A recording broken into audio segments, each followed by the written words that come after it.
बंदा कैसे तेरे को पहले ही मौजूद है? हैं? अच्छा जी। कल कौन सा सवाल किया था हमने बच्चों?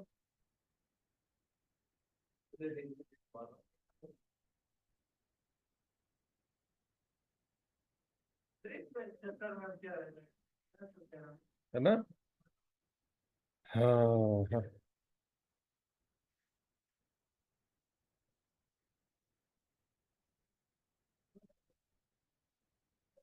चलो एक टेस्ट दो फिर। 15 लिए ना तूने? चलिए टेस्ट दे। टेस्ट।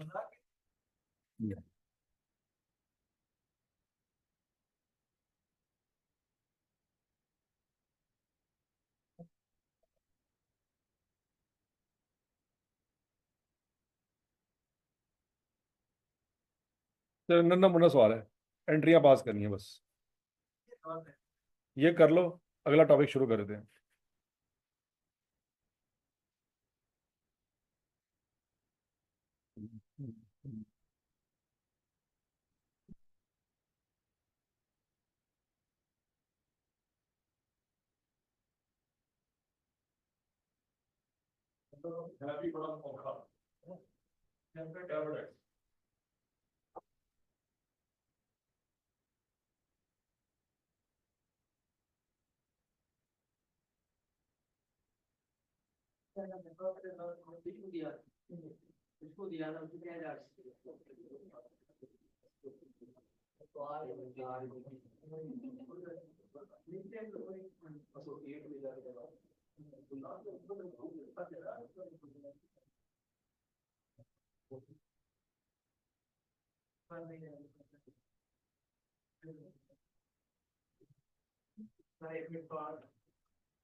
कितने पढ़े दिन होंगे साढ़े?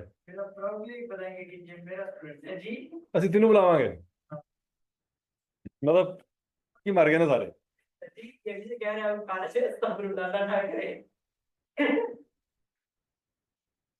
हैं?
तो देता ही नहीं होना। हम्म।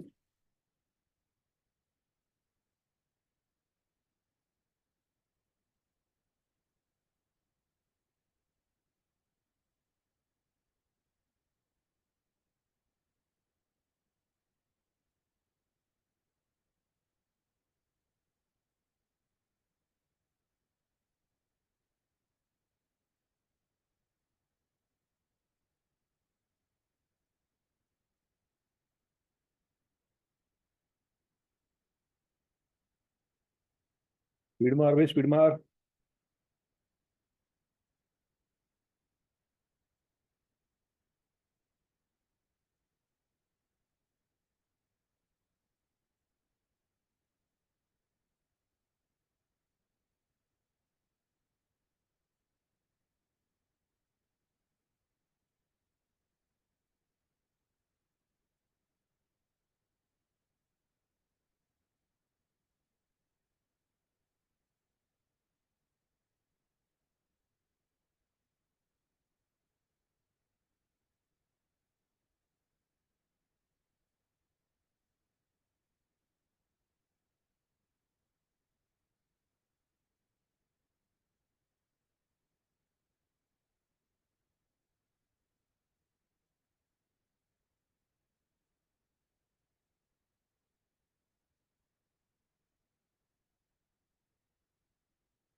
इसको चार्ज में लगाओ।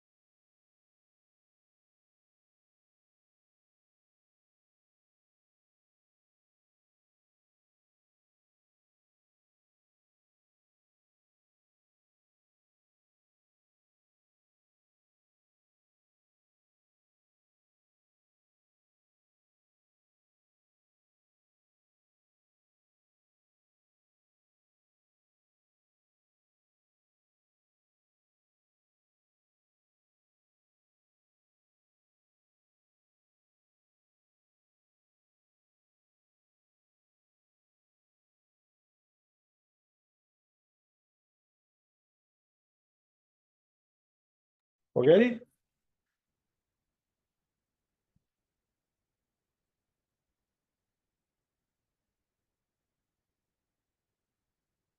ये सोल्यूशन।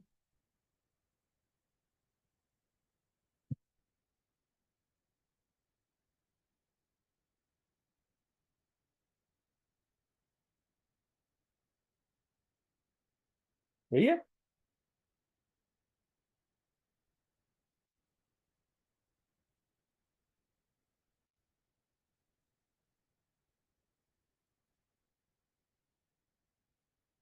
पहली एंट्री यही होनी थी। Bank debit, loan credit.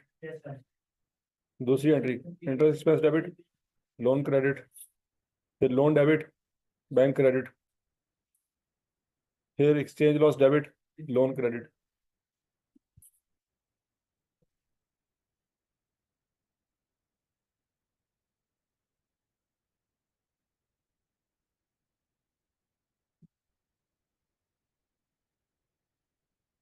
भाई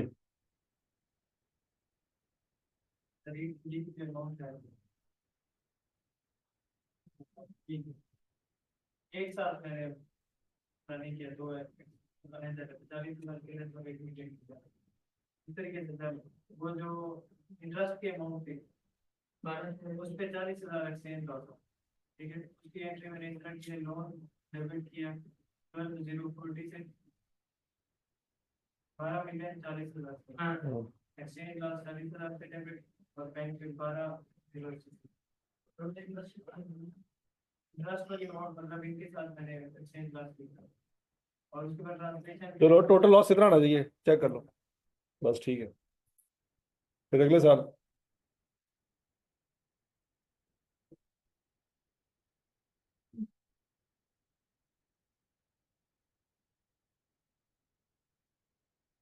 नहीं आता लोन की पेमेंट।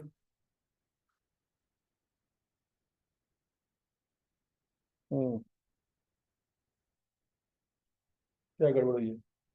पेमेंट तो स्पॉट रेट पे होती है ना, और एक्सपेंस जो है वो एवरेज रेट पे निकलता है। तो गलती। लॉस निकला ना 2020 का हम्म। और उसमें क्या गड़बड़ है? देखो, अब लोन अकाउंट बना लो, सिंपल सी बात है। लोन में कितना क्रेडिट हुआ पड़ा है?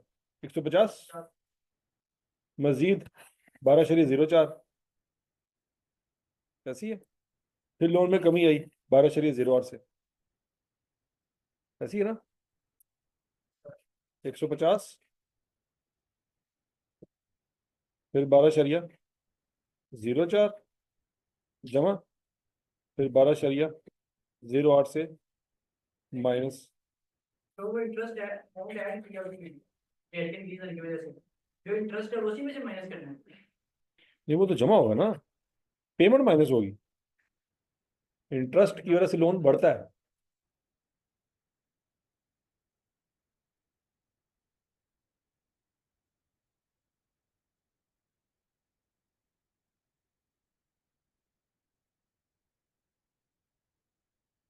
इंटरेस्ट कितना है? 12.040, तो जमा होगा। और पेमेंट कितनी है? 12.080 है। पेमेंट तो बस इंटरेस्ट ही करना है ना। पेमेंट सिर्फ इंटरेस्ट की करनी है। चलो इंटरेस्ट की पेमेंट मान लो, ये पेमेंट इंटरेस्ट की पेमेंट स्पॉट रेट पे होनी है ना, ऐसा और लोन में जो इंटरेस्ट ऐड होना है वो एवरेज रेट पे होना है। तो क्लोजिंग में फर्क आ जाएगा कि नहीं आ जाएगा? ठीक है 149020 कि 040 करके देखो जरा क्या आंसर आता है।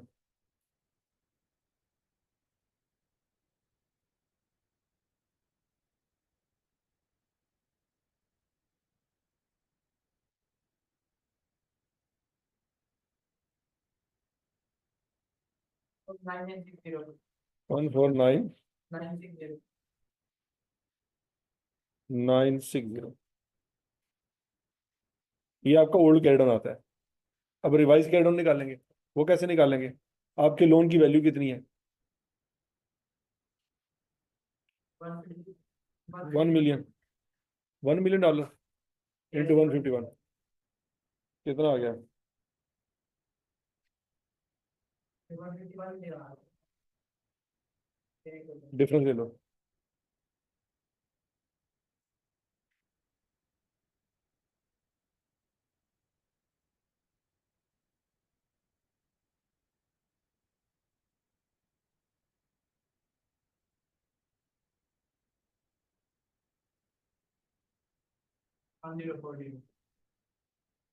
तो वो वाली आ रही है आपका एक्सचेंज लॉस। समझ आ गई? अगले साल one again interest expense debit इतने से, फिर पेमेंट क्रेडिट इतने से, और एक्सचेंज लॉस अगले साल आ जाएगा 1560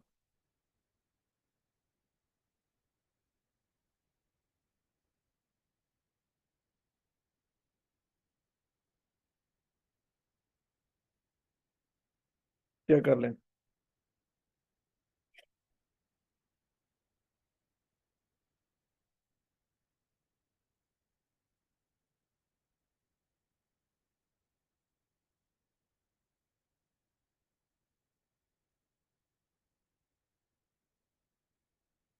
बहुत दिक्कत है जब बहुत दिन ज्यादा ठीक है।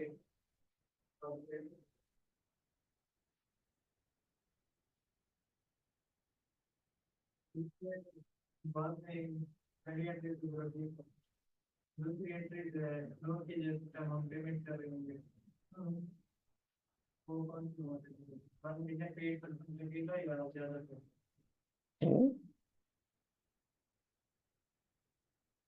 बाद में देखो ना, टोटल आपने लोन वापस करना है ना, तो $1080 है, तो उसको 152.5 से मल्टीप्लाई करें। लेकिन पहले साल का इंटरेस्ट तो लगा 1 मिलियन ठीक है लेकिन ये रेंट के पे रेंट तो आएगा पैसे ठीक है तो दूसरे साल की जो लोन है उसके अमाउंट बढ़ गई तो जो दूसरे साल का इंटरेस्ट है वो 150 को लगेगा बड़ी अमाउंट पर लगेगी। इस पे लगे ना 1080 पे, 1 मिलियन इंटू 8% इंटू 151.75, ये इंटरेस्ट एक्सपेंस बनेगा अगले साल। ठीक है तो पेज पर नोट करें। पिछला तो पे कर दिया था ना इंटरेस्ट, Yes, sir. पिछला सूद तो दे दिया था। सही है।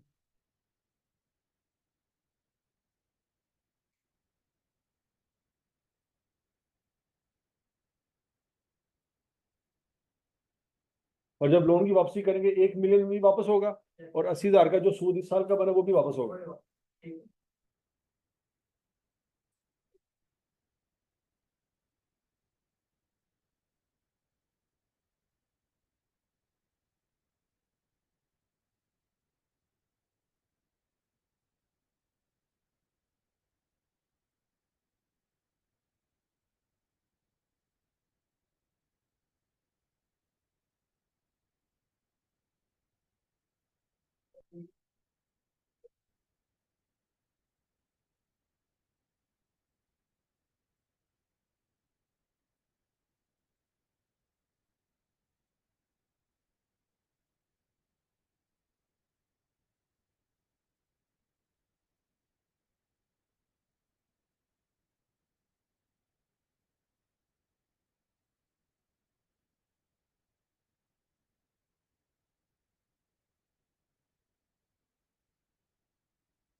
हाँ तो अकाउंट बना लो ना। ओपनिंग बैलेंस कितना है? 151। साल का सूद, क्लोजिंग बैलेंस,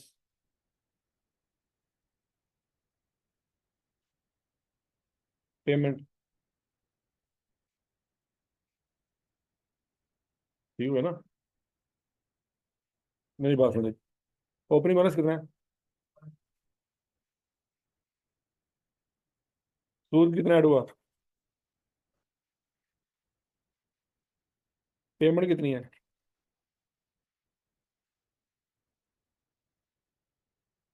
अब कैल डाउन जीरो होना चाहिए। तो बताओ यहाँ पे बैलेंस फिगर निकल आएगी लॉस की।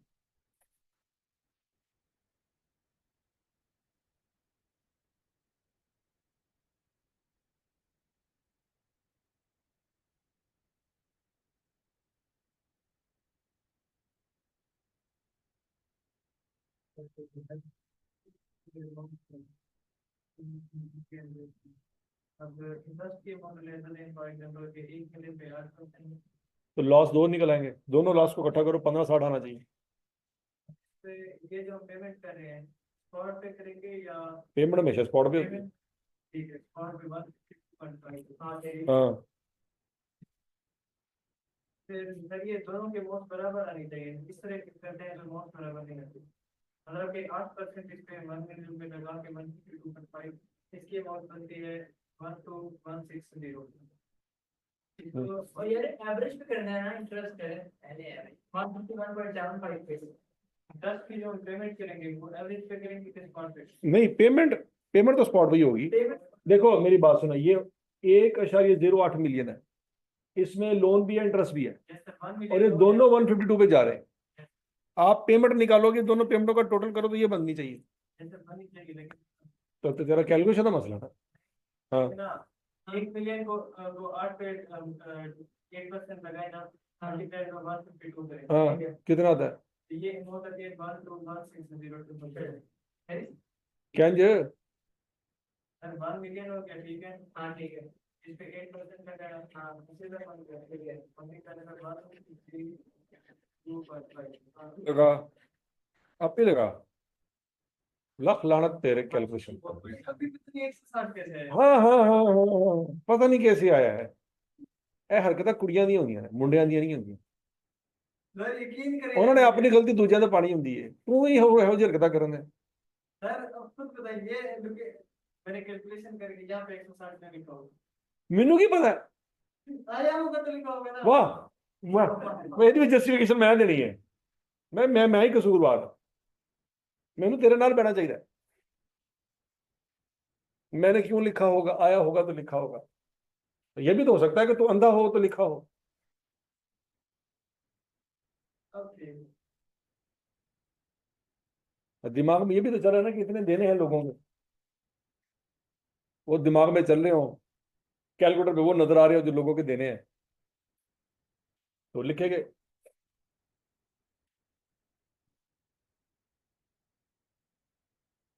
ये कहना मेरे 15 बड़ा 15 है, हालात चेक कर। तो छड़ दे मोबाइल नहीं जान ओए, कल इन सब से ना सबसे पहले मोबाइल पकड़ के यहाँ पे रखने, कैलकुलेशन कर रहा हूँ। सारे मोबाइल खोल रहे हैं, इन्होंने हरकत नहीं सीधी हो सकती।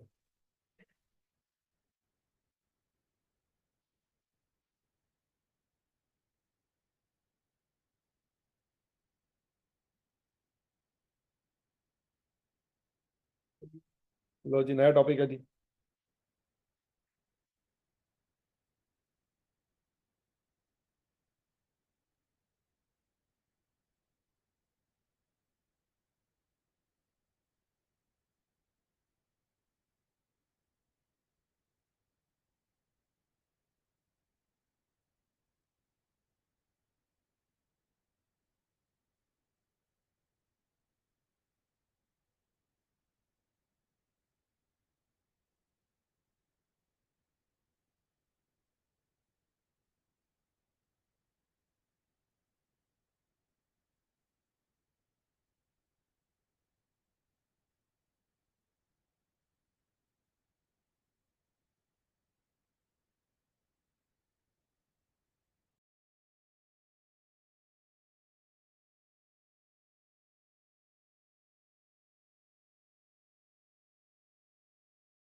अच्छा जी, income tax.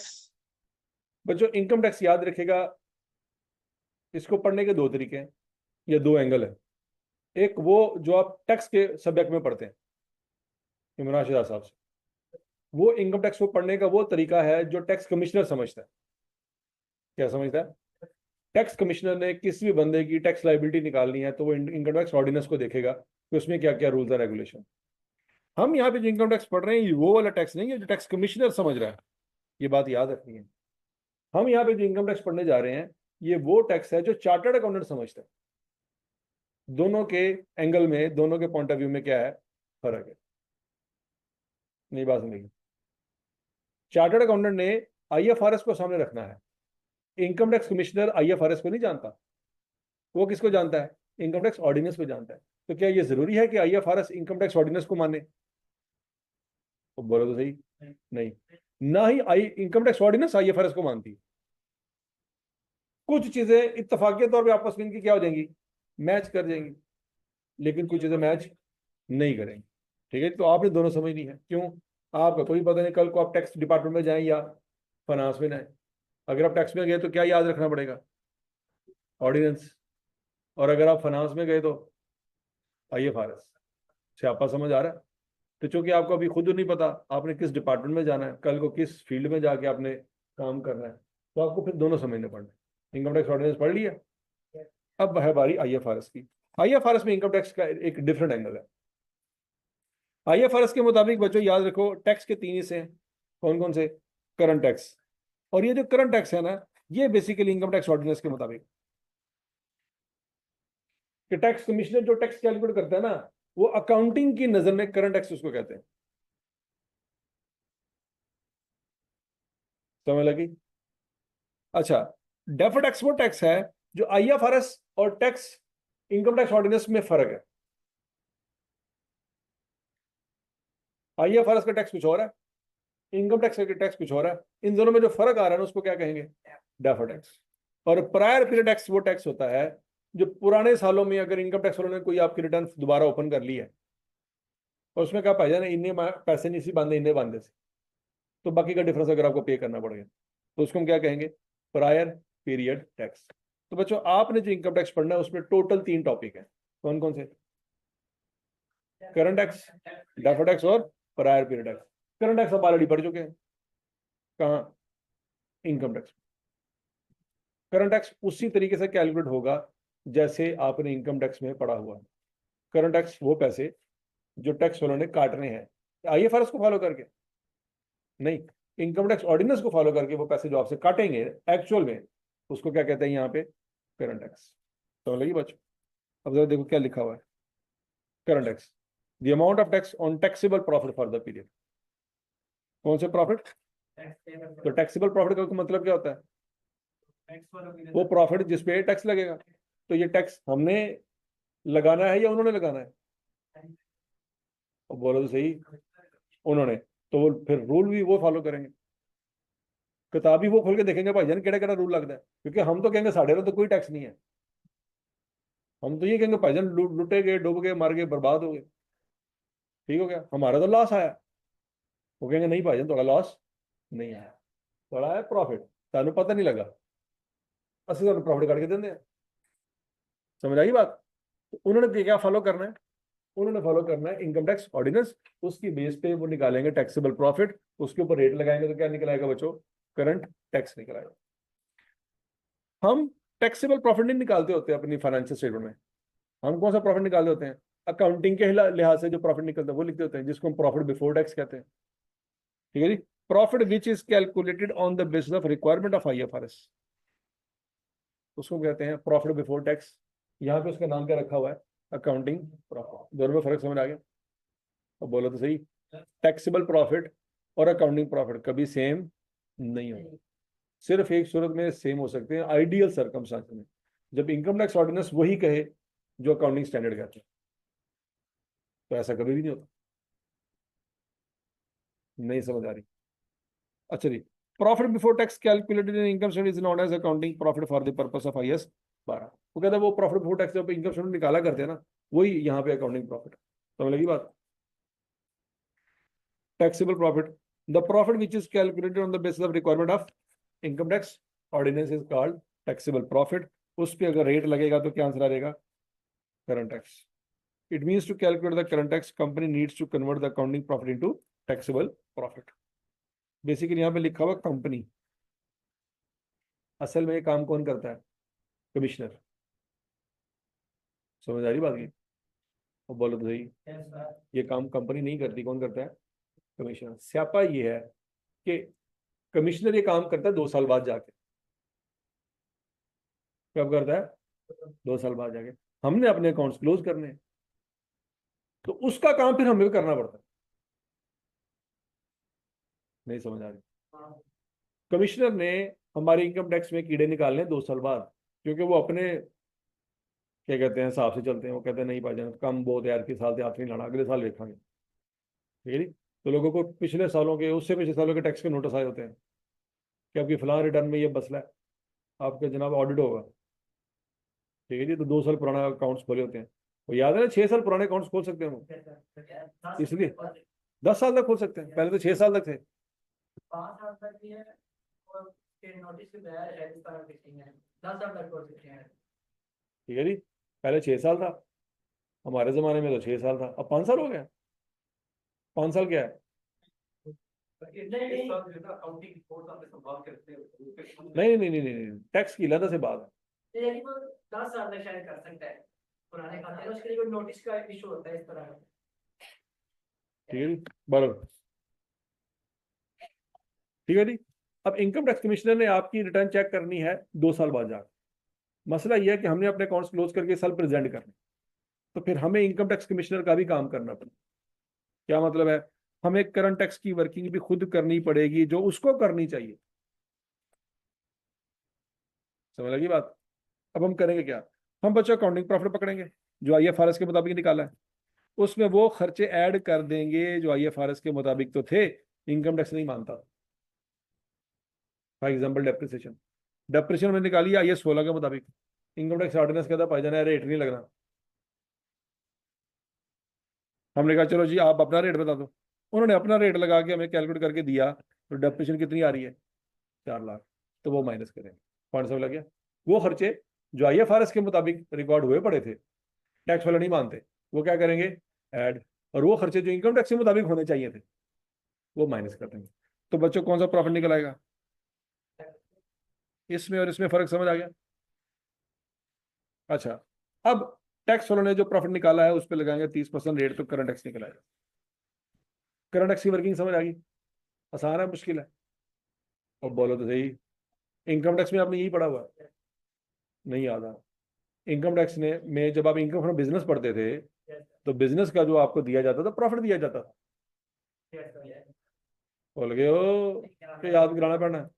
Income from business का हेड होता था, उसमें प्रॉफिट लिखते थे कि सेल लिखते थे, प्रॉफिट लिखते थे, फिर उसमें कुछ एड बैक करते थे, कुछ माइनस करते थे, ये वो वाली वर्किंग। जो एड बैक करते थे क्यों करते थे? वो अकाउंटिंग की वजह से था। और जो माइनस करते थे क्यों करते थे? वो टैक्स की वजह से। याद आया कुछ कुछ? अच्छा, फिर बच्चों कितने पैसे टैक्स वाले हमसे ले जाएंगे? 3,30,000। लेकिन स्यापा यह लेके नहीं गए, वो लेके नहीं गए। हमारा साल खत्म हो रहा है 30 जून को, उन्होंने पता नहीं नवंबर में आना है, दिसंबर में आना है, पता नहीं साल बाद आना, पता नहीं 2 साल बाद आना है। तो बच्चों हम एक्सपेंस को डेबिट कर देंगे और पेएबल को क्रेडिट कर देंगे। अगर तो वो ले जाते तो क्या एंट्री होती? करंट टैक्स एक्सपेंस डेबिट और कैश क्रेडिट। लेके नहीं गए। नहीं समझ लगी? कैसा हो सकता है कि करंट टैक्स की वो वर्किंग करें, पैसे निकालें, लेकिन लेके ना जाएं? ऐसा हो सकता है? भाई वो आए क्यों है? वो सुने आपकी कंपनी में छापा क्यों मारा है, इसलिए कि टैक्स निकालेंगे लेकिन लेके नहीं जाएंगे। वो लेके जाएंगे। इसका मतलब है कि ये कैलकुलेशन उन्होंने नहीं की होगी। किसने की है? हमने। क्या स्यापा पड़ा है कि हम कर रहे हैं? हमारे अकाउंट्स क्लोज करने हैं, ये स्यापा पड़ा है। समझ आ गई बात? तो इसलिए वो पैसे जो उनके बनते हैं वो हम निकाल के बैठे हैं, वो लेके नहीं जा रहे, हमें एंट्री करनी थी। एंट्री के बगैर हमारा अकाउंट्स क्लोज नहीं होना, एक्सपेंस रिकॉर्ड करना। समझ आ गई बात?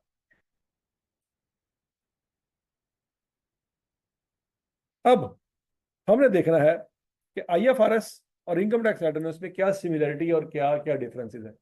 जहां जहां पे सिमिलरिटी है बच्चों, वहां वहां पे हमारा टैक्स और उनका टैक्स क्या आएगा? सेम आएगा। जहां जहां पे फटे हैं वहां पे मसला पड़ेगा। इन्वेंट्री, इन्वेंट्री में हमारा और उनका अप्रोक्सीमेटली सेम नजरिया है। हम क्या करते हैं? IS 2 अप्लाई करते हैं। IS 2 में क्या लिखा हुआ है कि inventory is measured at lower of cost और NRV। वो भी कहते हैं ठीक है जी, लोअर ऑफ कॉस्ट और NRV। जो NRV आप निकालेंगे हम देख लेंगे वर्किंग उसकी, ठीक है। इसका मतलब है इन्वेंट्री की वजह से हमारा और उनका कभी फटा नहीं होगा। ये जनरल रूल है। तो ये कहता सवाल ऐसा आएगा जिसमें फटा पड़ जाएगा, वहां पे देखेंगे क्यों पड़ा। तो लगी, जनरल रूल यही है कि इन्वेंट्री की वजह से हमारा उनका कभी लड़ाई नहीं होगी। अगला पॉइंट, IS 16 में हमने डेप्रिशिएबल एसेट पढ़े थे और IS 38 में हमने इंटेंजिबल एसेट पढ़े थे। हम डेप्रिसिएशन चार्ज करते हैं ये 16 के मुताबिक और अमोर्टाइजेशन चार्ज करते हैं 38 के मुताबिक। वो कहते हैं भाईजान कोई चक्कर नहीं, ना जो ना 16 ना 38, डेप्रिसिएशन लगेगी हमारे हिसाब से। उन्होंने एक टेबल दिया हुआ है जिससे तमाम एसेट का डेप्रिसिएशन रेट दिया हुआ है। वो कहते भाईजान रेट लगे, तो जी मर्जी पॉलिसी है, जरा मर्जी रेट है, जितनी मर्जी यूजफुल लाइफ है, जितनी मर्जी से किराया वैल्यू, हम में से कोई लेना देना। हमारा एक टेबल है उसमें तमाम एसेट बने पड़े हैं, उसका रेट लिखा हुआ है, हम वो लगाएंगे बस। ठीक है जी। उसमें आपने फिर कंसेप्ट पढ़ा था initial loans and normal loans, याद है? पहले साल अगर एसेट लिया है तो उसकी 50% वैल्यू इनिशियल लाउंस के हिसाब से वो डेप्रिशिएट कर देते। तो याद है कि नहीं? इनटेंजिबल एसेट के ऊपर क्या करते हैं? टैक्स अमोर्टाइजेशन कर देते हैं। मतलब वो ना ये मानते हैं ना ये मानते हैं। तो इसका मतलब है एसेट के ऊपर हमारा हमेशा फड्डा पड़ेगा। फिक्स एसेट के ऊपर या इनटेंजिबल एसेट के ऊपर हमारा उनके साथ हमेशा क्या होगा? फड्डा पड़ेगा। कहाँ फड्डा नहीं पड़ेगा? इन्वेंट्री में फड्डा नहीं पड़ेगा। ये 2 पॉइंट हो गए। और बोलो सही, इसमें फड्डा है, इसमें फड्डा। अगला पॉइंट, एसेट डिस्पोज ऑफ कर दिए, इसमें भी फड्डा पड़ेगा। क्यों? क्योंकि हमारी कैरिंग वैल्यू और उनकी कैरिंग वैल्यू मैच ही नहीं करती। क्यों? हमने डेप्रिसिएशन कुछ और माइनस करके कैरिंग वैल्यू निकाल लिया, उन्होंने डेप्रिसिएशन कुछ और माइनस करके कैरिंग वैल्यू निकालनी। तो जब हमारी कैरिंग वैल्यू मैच नहीं करनी तो बच्चों गेन लॉस भी मैच नहीं करेगा, सेल प्रोसीड मैच करेगी। क्योंकि सेल प्रोसीड में तो एक्चुअल में पैसे पकड़े हैं ना, वो तो वही मानेंगे जो हम मानते हैं। मसला क्या है? उस वैल्यू का जो माइनस करनी है। हमारी वैल्यू कुछ और आ रही है, उनकी वैल्यू कुछ और आ रही है। तो बच्चों हो सकता है हमारा गेन कुछ हो रहा है, उनका गेन कुछ हो रहा है, या हमारा लॉस कुछ हो रहा है, उनका लॉस कुछ हो रहा है। तो हमारा लॉस अगर निकला है वो हम ऐड करेंगे, उनका लॉस जो बनता होगा वो हम माइनस करेंगे। लॉजिक समझ आ रही? दूसरा फटा बच्चों कौन सा है? और बोलो सही। अगला point, exempt income. Agriculture income जो होती है, हम तो प्रॉफिट एंड लॉस में उसको इनकम के तौर पे रिकॉर्ड करते हैं, वो उसको रिकॉर्ड नहीं करते। वो कहता है एग्जाम्प्ट इनकम हमने लेनी नहीं है इनकम। इसका मतलब है यहाँ पे भी हमारा और उनका फड्डा पड़ जाएगा। हमने एग्रीकल्चर इनकम को क्या किया होगा, अपने प्रॉफिट में ऐड किया होगा। वो कहते हैं भाईजान ਅਸੀਂ मानते ही नहीं, माइनस करो। तो माइनस तो करेंगे, कुछ ऐड बैक नहीं करेंगे। तो लगी बात। कितने फटे हो गए, 4, 2 फटे वो तेरे, 3 हो गए। तो क्या ये तेरे हालात है।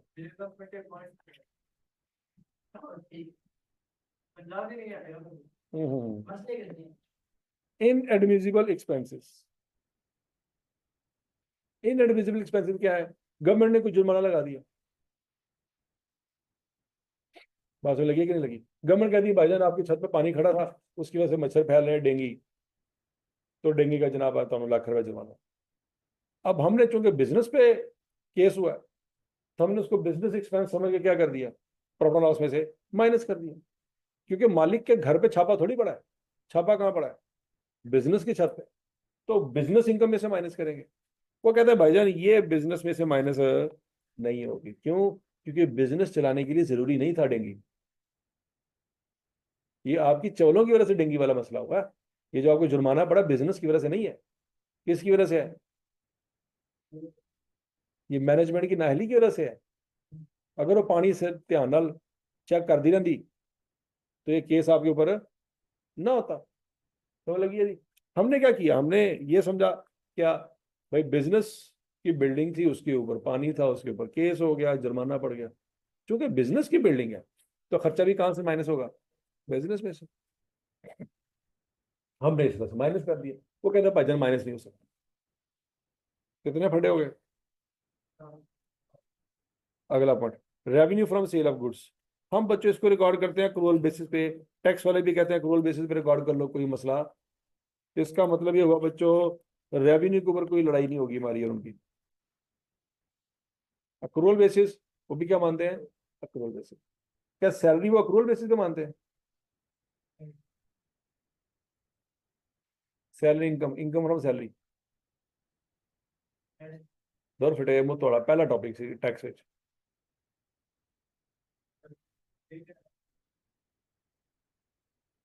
ये लात,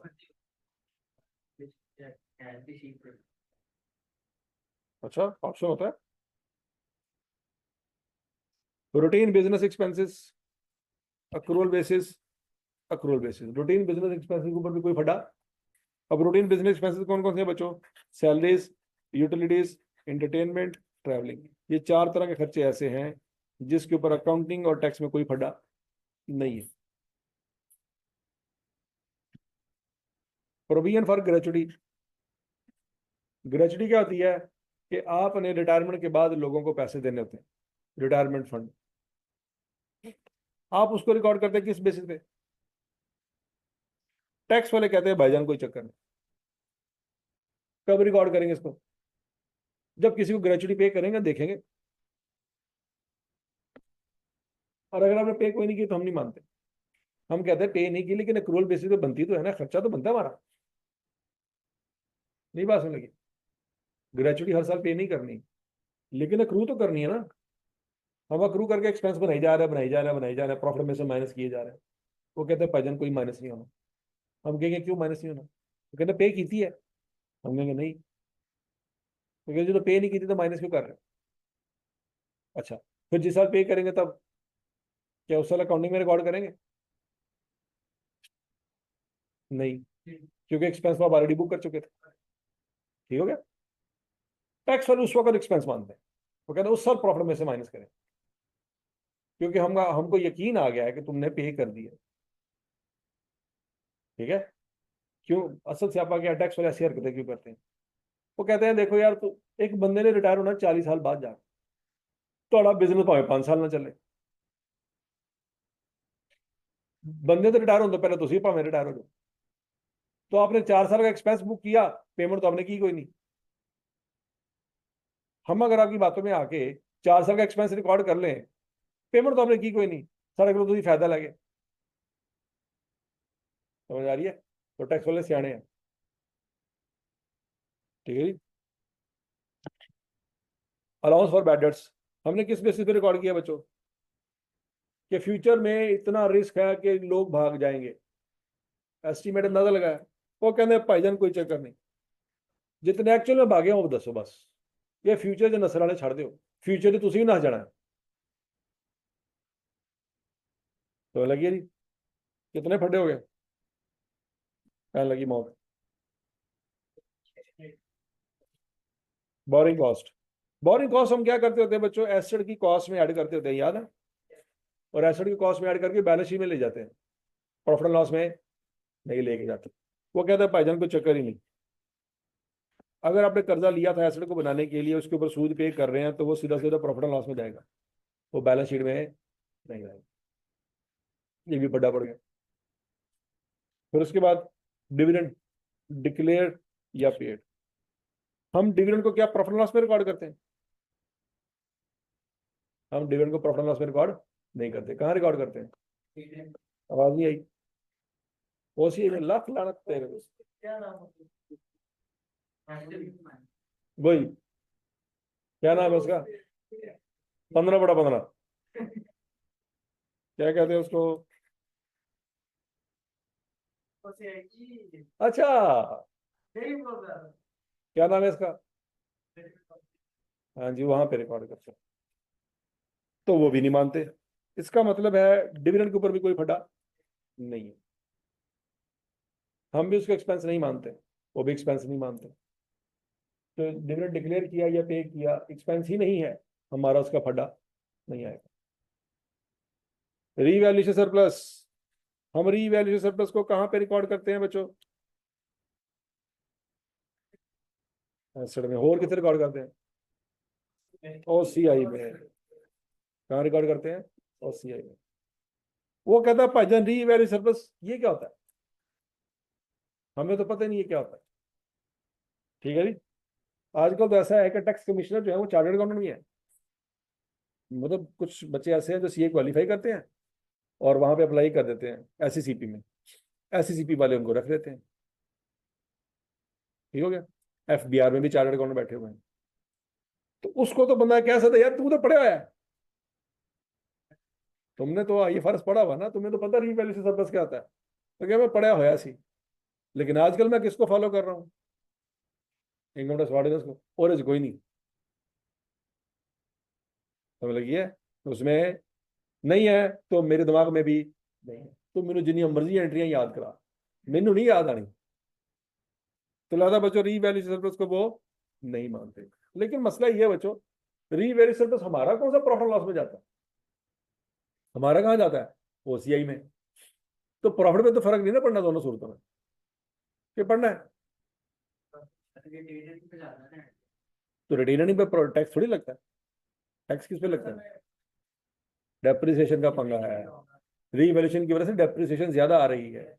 उनके नजदीक जब रीवैल्यूएशन की नहीं उन्होंने, तो डेप्रिसिएशन भी ज्यादा नहीं आएगी, पहली बात। दूसरी बात, रीवैल्यूएशन लॉस जब होता है तो प्रॉफिट लॉस में जाता है, हम तो माइनस कर रहे होंगे, वो अलाउ नहीं करेंगे। समझ लगी बात। अगला पॉइंट ये तो हो गया, इसमें भी लड़ाई होगी कि नहीं होगी। 13वां पॉइंट, रीवैल्यूएशन लॉस, इसमें भी लड़ाई होगी। इंपेयरमेंट लॉस, इसमें भी लड़ाई होगी। हमने इंपेयरमेंट रिकॉर्ड की, वो कहता भाईजान कोई चक्कर नहीं, सच्ची मुची असर बेचो, नुकसान होएगा तो देखेंगे। तुमने असल बेचा कोई नहीं है, इंपेयरमेंट लॉस रिकॉर्ड करके बैठे हुए। हम कह रहे जी मार्केट में वैल्यू गिर गई है, वो कहते गिर गई तो ਤੁਹਾਨੂੰ ਕੀ ਹੋਇਆ, ਤੁਹਾਡਾ ਤੇ ਅਸਲ सही साल सलामत खलोता है। समझ लगी, वो कहता अगर मार्केट में वैल्यू गिर गई है, तुमने असल बेचा है, नहीं मैंने तो नहीं बेचा, और जो तो बेचेगा तो नुकसान होएगा ना। नहीं बात समझ लगी, तो बोलो तो सही, आपने मोबाइल लिया 1 लाख रुपए, मार्केट वैल्यू गिर गई है, नया मॉडल आ गया, मोबाइल की कीमत होगी 60,000, 40,000 का नुकसान हो गया बैठे बैठे। अभी नुकसान आप लोगों को बता तो रहे हैं, लेकिन आप रिकॉर्ड नहीं कर सकते। क्यों, वो कहना भाईजान बेचो,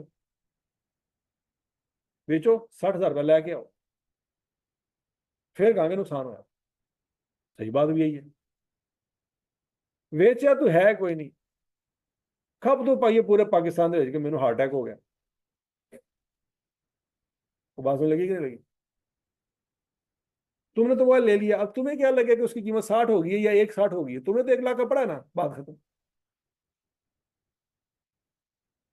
मार्केट की कीमत होते जा रही है तो लुटियां पा रहे हैं, थल्ले जा रही है तो दिल फाड़ के बह गए। ना तो लुटियां पा, ना दिल फाड़ के बह, तो सुकून अपनी जिंदगी गुजार। इनकम है ना। आज इनकम टैक्स वाले अकलमंद नजर आ रहे हैं ना, अकाउंटिंग वाले पागल नजर आ रहे हैं और इनकम टैक्स वाले अकलमंद नजर आ रहे हैं। वो कहते हैं यार क्या ड्रामेबाजी लाई है तुम। हाँ उसको हम रिवैल्यूएशन करेंगे, अगले दिन उसको पेमेंट करेंगे। हाँ, लुटियां डाल रहे हैं जब सरप्लस आता है और शौक मनाते हैं जब लॉस आता है। हालांकि असर उधर ही पड़ा है। समझ लगी है? तो इनकम टैक्स वाले कहते हैं यार तू की ड्रामेबाजी लाई गई। सरप्लस आ रहा है तो जब गेन रिकॉर्ड कर रहे हैं और लॉस आ रहा है तो एक्सपेंस रिकॉर्ड कर रहे हैं। ठीक हो गया? सच्ची मुची ना गेन है ना एक्सपेंस है। ठीक है? अगला point, treatment of lease in the books of Lesi. अब लीज का टॉपिक हम पढ़ चुके हैं अगर आपको याद हो। बच्चों हम उसमें क्या करते हैं, हम उस एसेट को डेप्रिशिएट भी करते हैं और उसके ऊपर इंटरेस्ट एक्सपेंस जो हम पेमेंट करते हैं ना, वो इंटरेस्ट एक्सपेंस को प्रॉफिट लॉस में लेके जाते हैं। ये भाईजान कहते हैं भाईजान ऐसा कोई चक्कर ही नहीं। क्या गड्डी थोड़े ना आए? नहीं। किधर आए? बैंक देना आए। तो थोड़ा एसेट ही कोई नहीं। समझ लगी बात? लॉ की नजर में देखा जाए तो गाड़ी तो आपकी नहीं है, लॉ की नजर में गाड़ी तो उनकी है। तो जब गाड़ी उनकी है तो डेप्रिसिएशन आप कैसे चार्ज कर सकते हैं? तो वो आपकी डेप्रिसिएशन को नहीं मानते। देखो, आपने एसेट को डेबिट किया था तो लोन लीज लायबिलिटी को क्रेडिट किया था ना। जब वो एसेट को डेबिट ही नहीं मानते तो लीज लायबिलिटी को मानेंगे? वो कहेंगे जो डेबिट ही कोई नहीं तो क्रेडिट कितों आया। तो लीज लायबिलिटी को भी नहीं मानते। तो जब लीज लायबिलिटी को नहीं मानते तो उस लायबिलिटी के ऊपर आने वाले सूद को मानेंगे? उस सूद को भी नहीं माने। समझ आई बात? फिर हम कहेंगे यार अस्सी तो उन्होंने हर की साल पेमेंट की थी, किस देती है?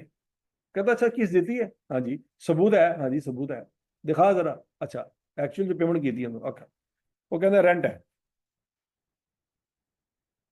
आपने जो पैसे दिए हैं वो क्या है उसके लिए? रेंट है। वो टोटल पैसे जो आपने दिए हैं आप उसको अपनी किताबों में दो टुकड़े कर रहे हैं, एक इंटरेस्ट एक्सपेंस वाला हिस्सा और एक प्रिंसिपल रीपेमेंट वाला हिस्सा। वो कहते हैं इन दोनों को इकट्ठा करो, टोटल अमाउंट जो है ये रेंट है। ये गाड़ी आपने रेंट पे ली हुई है, बस बात खत्म। जैसे शादी पे आप एक गाड़ी रेंट पे लेते हैं तो जो पेमेंट करते हैं गाड़ी की, तो करते हैं उसमें सूद लैदा और प्रिंसिपल लैदा? नहीं करते, वो रेंट है। हॉस्टल में रहते हैं, कितने साल हो गए हॉस्टल में रहते हुए, उसको तो पैसे देते हैं, क्या प्रिंसिपल और इंटरेस्ट लैदा करते हैं? नहीं, क्या है? रेंट है। तो टैक्स वाले कहते हैं बचना भी रेंट है। उनको हॉस्टल के कमरे में और गाड़ी में फर्क नजर नहीं आता। वो कहते हैं भाई थे इस्तेमाल करते पे कमरा, रेंट पे कर रहे हो, गड्डी इस्तेमाल करते पे हो, रेंट पे कर रहे हो।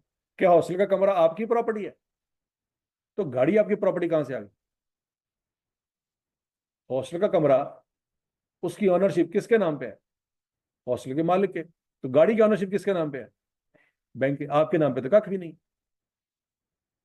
हॉस्टल के कमरे का रेंट दे रहे हो तो वो क्या है?